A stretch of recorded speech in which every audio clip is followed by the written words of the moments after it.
संप्रसारक अमृतवाणी।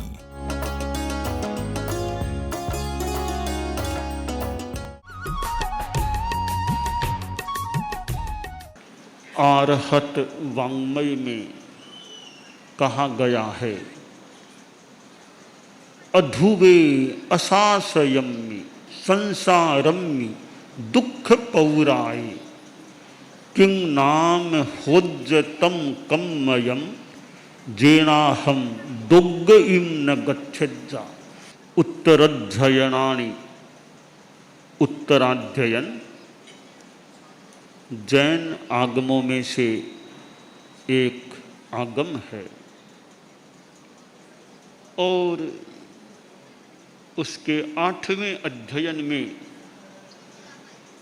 जो काविलीयम अध्ययन है, प्रथम श्लोक में एक प्रश्न किया गया कि यह संसार अध्रुव है, अशाश्वत है और दुख प्रचुर है, दुख बहुल है। इस संसार में ऐसा कौन सा कर्म है, कार्य है, जिसको करके मैं दुर्गति में न जाऊं। यह संसार जन्म मरण की परंपरा वाला और यह हर जन्म का जीवन, वर्तमान में जैसे हम मनुष्य हैं, मनुष्यों का जीवन है, तो यह जीवन अध्रुव है, सदा रहने वाला नहीं है। हमारे कितने पुरखे चले गए हैं, हमारे परदादा, उनसे आगे उनसे आगे उनसे आगे पीढ़ियाँ थी, अब वे पीढ़ियाँ कहाँ हैं। परदादा तो फिर भी मिल जाए, परदादा से ऊपर का एक और भी कहीं किसी का मिल जाए तो शायद मिल जाए। और आगे आगे चलें कि मेरे से 7वीं पीढ़ी, 8वीं पीढ़ी, पहले की 9वीं पीढ़ी, आज वे कहाँ हैं। क्यों नहीं है कि अध्रुव है, संसार अध्रुव है, इसलिए नहीं रहे। और कईयों के तो दादा भी नहीं रहे, पिता भी नहीं रहे, और जाने को कईयों के सामने बेटा पोता भी चले जाते हैं। क्योंकि संसार अध्रुव है, अशाश्वत है। तो यह संसार की स्थिति है कि इसमें स्थायित्व नहीं है। जो आया है, मानो आगे जाना उसका निश्चित है। जन्म होता है तो जन्म मानो मृत्यु की व्यवस्था को साथ लेकर ही होता है। इसलिए जिसने जन्म लिया है उसकी एक दिन मृत्यु भी हो जाती है। कोई आदमी यह कहे कि यह धर्म की बात है, धर्म करो, साधना करो, इसकी क्या जल्दी है, कल कर लेंगे, बाद में कर लेंगे, क्या जल्दी है। कि ये कल कर लेंगे, कल कर लेंगे, ये कल कल की बात कहने का अधिकार किसको है। शास्त्र में एक बात आती है, 3 प्रकार के व्यक्तियों को यह कल कर लूँगा, कल कहने का अधिकार मिल सकता है। मैं अपनी शैली में बात बताऊं। कहा गया, जस्वत्थि मच्चुणा सखम जस्य वत्थि पलायनम जो जाने न मरिष्यामि सोहु कंखे सुएशिया। एक आदमी कहता है कि मेरी मौत के साथ दोस्ती हो गई है। मौत के साथ दोस्ती, आदमी से दोस्ती कर ले वह तो मान लें, कोई पशु से भी दोस्ती कर ले वो भी मान लें, कोई दोस्ती कर ले पशु से भी। मौत के साथ कोई दोस्ती कर ले। आदमी ने कहा कि मेरी मौत के साथ दोस्ती है, और ऐसी दोस्ती है कि मौत आती दिखेगी मैं कह दूंगा जाओ जाओ, मुझे मत ले जाना। अब मौत मेरी बात मान लेगी, मुझे नहीं ले जाएगी, मुझे हमेशा के लिए छोड़ देगी, क्योंकि मेरी दोस्त है मौत, तो मैं कहूँगा वैसे कर लेगी वह तो। इसलिए मौत के साथ किसी की दोस्ती हो, सख्य मित्रता हो, वो व्यक्ति कहे कि मैं धर्म कल करूँगा बाद में, तो ठीक है, फिर भी एक बात समझ में आ सकती है। दूसरा आदमी वो कहता है दस्सवत्थि पलायनम, कि मैं दौड़ने में बहुत तेज हूँ, बहुत तेज दौड़ता हूँ। वो आजकल कई बार वो दौड़ दौड़ की बात चलती है, मैराथन में दौड़ के दौड़ना दौड़ना, कि मैं दौड़ने में बड़ा तेज हूँ, इतना तेज हूँ कि मौत मुझे आती दिखाई देगी ना, उधर से मैं इधर से भागूंगा, इतना तेज दौड़ूंगा कि मौत मुझे पकड़ ही नहीं पाएगी। ऐसा कोई दौड़ने में तेज आदमी हो, वह कहे कि आज नहीं फिर करूंगा धर्म, तो भी समझ में एक रूप में थोड़ी बहुत आए तो आ जाए। तीसरा आदमी कहता है जो जाने न मरिष्यामि, जो यह जानता है मानता है कि मैं कभी मरूंगा ही नहीं, मैं तो अमर बन करके ही आया हूँ, मैं कभी नहीं मरूंगा। कोई अमर आदमी दुनिया में हो ऐसा कि कभी नहीं मरेगा, वो आदमी कहे कल करेंगे तो ठीक हो सकता है। अमर देवों का नाम कोई कह दे देव अमर हैं अमर हैं, आसातना न हो देवों की, देवों का भी आयुष्य एक दिन पूरा हो जाता है। देवता भी एक दिन यानी च्यवन हो जाए, उद्वर्तन हो जाए, आयुष्य पूरा होता ही होता है। तो दुनिया में कोई अमर प्राणी है नहीं, परंतु कोई ऐसा सोचता है, कहता है मौत के साथ दोस्ती है, मैं दौड़ने में तेज हूँ, मैं अमर हूँ, ये बातें मिथ्या बातें हैं, गलत असही यथार्थ बातें हैं, होती नहीं। कोई ऐसा मानता है तो लगता है उसमें मिथ्या ज्ञान है। अर्थात मृत्यु अवश्यम भावी है। कोई आदमी वज्र के मकान में जाकर के घुस जाए, इतना निश्चिद्र मकान है, एकदम पैक कर लेंगे, अंदर बैठ जाएंगे, फिर मौत कैसे आएगी? हो सकता है मौत और जल्दी आ जाए, एकदम पैक कर लेंगे, श्वास लेने का भी अवकाश नहीं है और जल्दी आ जाए मौत, तो मौत वहाँ अंदर भी आ सकती है। तो यह मृत्यु एक दुख की बात है। और बुढ़ापा सृजति मसित शिरो रूह ललितम मनुज शिरो बलि पलितम को विद धानाम भूघन मरसम प्रभवति रुद्धुम जरसम विनय विधीयताम रे श्रीजिन धर्म शरणम। यह वार्धक्य बुढ़ापा, जो काले काले बाल होते हैं उनको सफ़ेद बनाने वाला, जो ऐसा काले काले बालों वाला हमारे छोटा साधु बैठा है, छोटे साधु ये बैठे हैं, इनके मस्तक काले काले बालों वाले मस्तक हैं, क्योंकि अभी अवस्था छोटी है। तो काले काले बालों वाले मस्तक होते हैं, उसको भी ये बुढ़ापा सफ़ेद बालों वाला भी मस्तक को सफ़ेद बालों वाला बना सकता है। चेहरे पर झुर्रियाँ पड़ जाती है,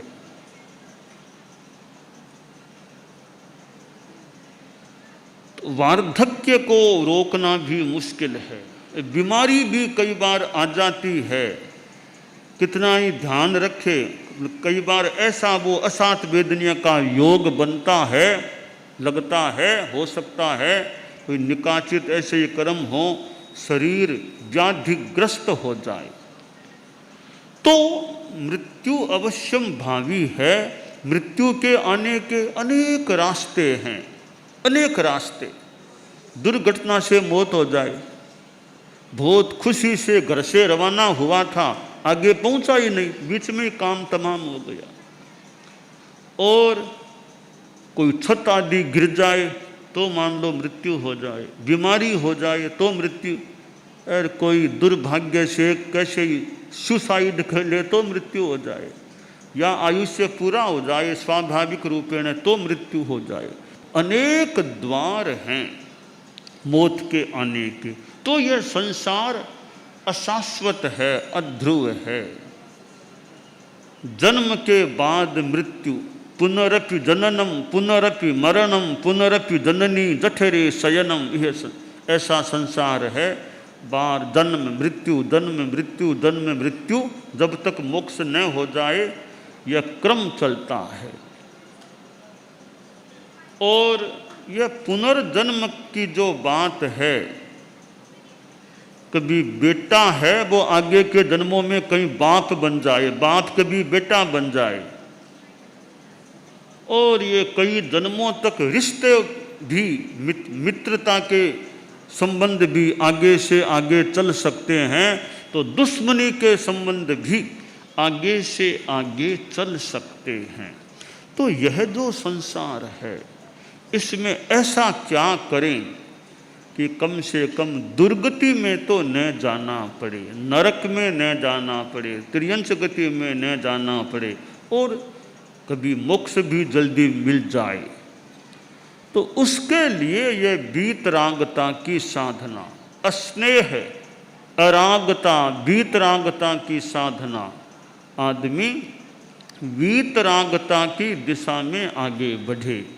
भगवान महावीर ने पिछले जन्मों में भी साधना की, मरीचि के भव में साधना की, आगे भी तपस्या की, साधना की, और फिर महावीर का जो भव, अंतिम भव, उसमें भी कितनी साधना की। लगभग 12.5 वर्षों तक तो मानो एक काफ़ी समर्पित होकर रहे साधना के प्रति, और आखिर वो वीतरागता की स्थिति मिल गई। बैसाख शुक्ला दशमी, लगभग 42 वर्ष की उम्र, और वीतरागता मिली, और केवल ज्ञान, केवल दर्शन, निरंतरायता की स्थिति भी प्राप्त हो गई। तो वीतरागता की साधना है, वो ऐसा उपाय है कि आगे दुर्गति में जाने से बचाव हो सकता है। वीतरागता सिद्ध हो जाए तो फिर मुक्ति की प्राप्ति भी हो सकती है। साधु बनकर के साधना करना बहुत ही ऊंची बात है कि जो घर बार परिवार छोड़ दे। कितने कितने बालक घर परिवार को छोड़ देते हैं, माँ बाप को छोड़ देते हैं, साधु समुदाय में दीक्षित होकर साधना लीन बन जाते हैं, साधनाशील बन जाते हैं। बालावस्था में कितनी ऊंची बात है, बालावस्था में साधु बन जाना। हालांकि बड़ी उम्र में भी साधु बन जाना तो बात तो अच्छी ही है, पर दोनों में तारतम्य की दृष्टि से विचार करें तो ऐसा लगता है, एक आदमी सब संसार में देख लिया, बेटा हो गया, पोता हो गया, शादियां कर दी बेटों की, पोतों की, अब साधु बना, अच्छी बात है। पच्छाविते पयाया क्षिप्तम गच्छन्ति अमर भवना इम, जय सिंह पिओ तवो संजमो ये खंतीय बंभचेरम च। बाद में दीक्षित हुए हैं वे भी स्वर्ग को प्राप्त हो सकते हैं, आखिर मोक्ष को भी प्राप्त हो जाएं। जिनको ये सब चीज़ें प्रिय है, तपस्या प्रिय है, संयम प्रिय है, शांति ब्रह्मचर्य प्रिय, ऐसे लोग कल्याण को प्राप्त हो सकते हैं।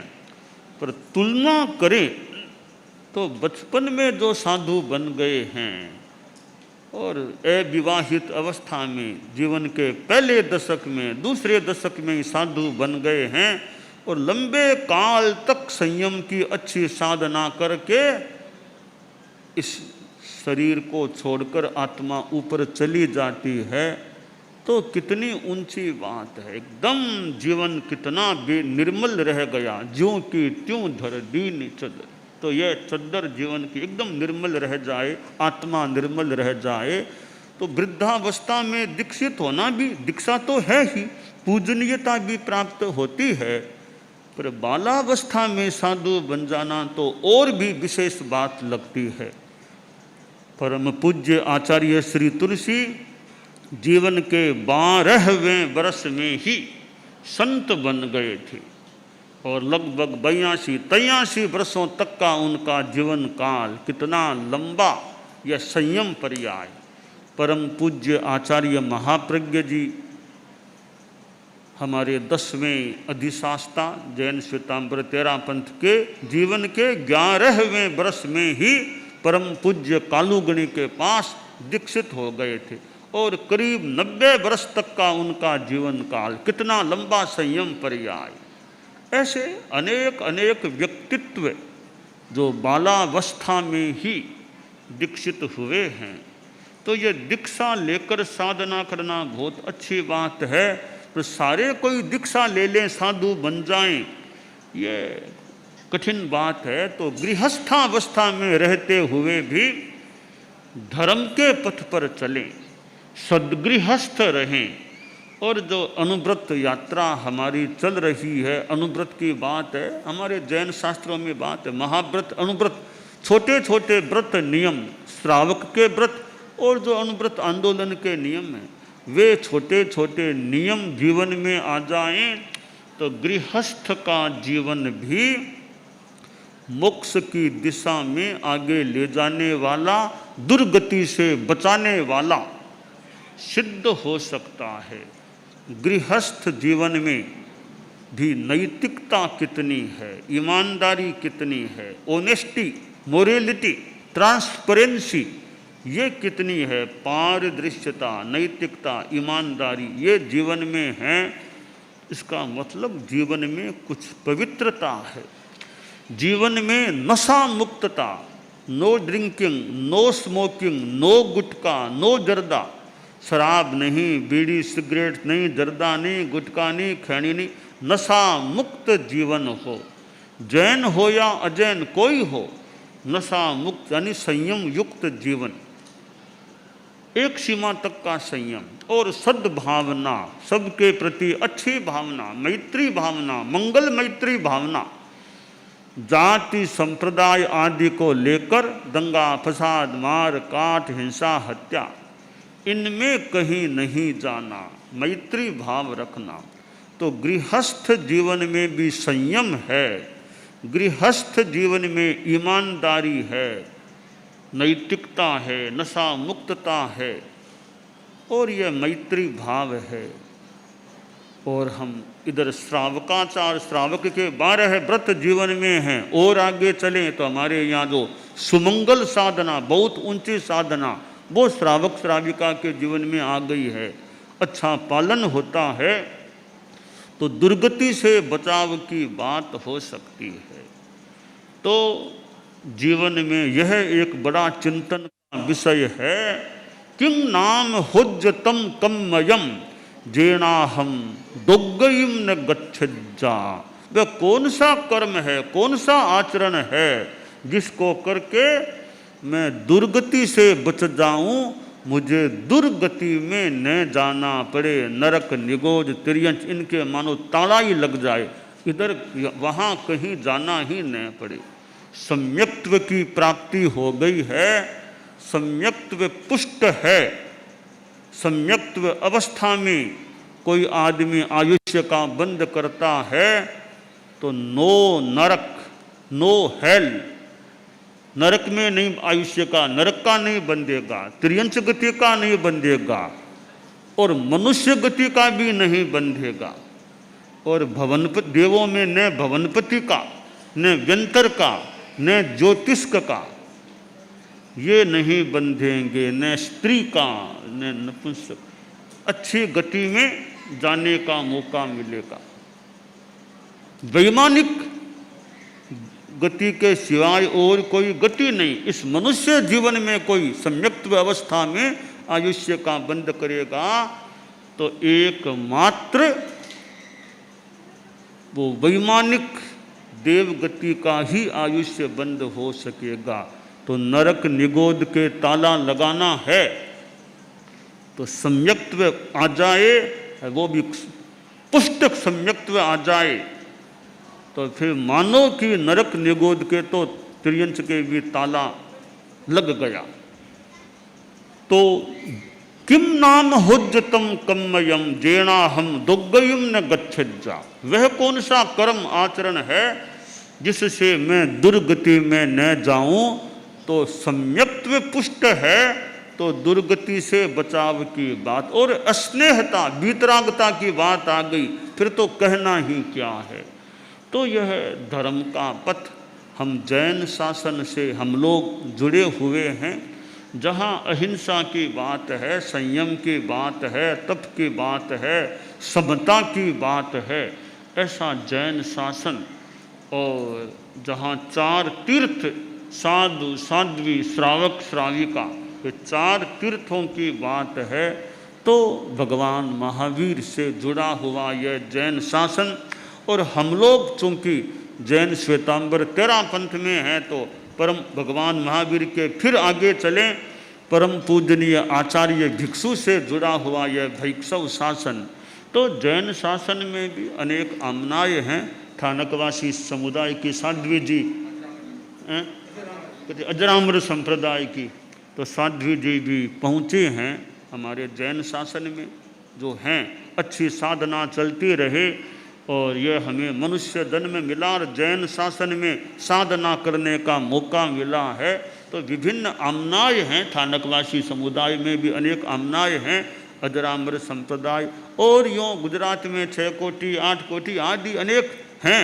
ठीक है, अलग अलग अपनी स्थितियां हैं, व्यवस्थाएं हैं। जहाँ हैं वहाँ ज़्यादा से ज़्यादा अध्यात्म की साधना करने का तो प्रयास करें, यह हम सब का लक्ष्य रहे।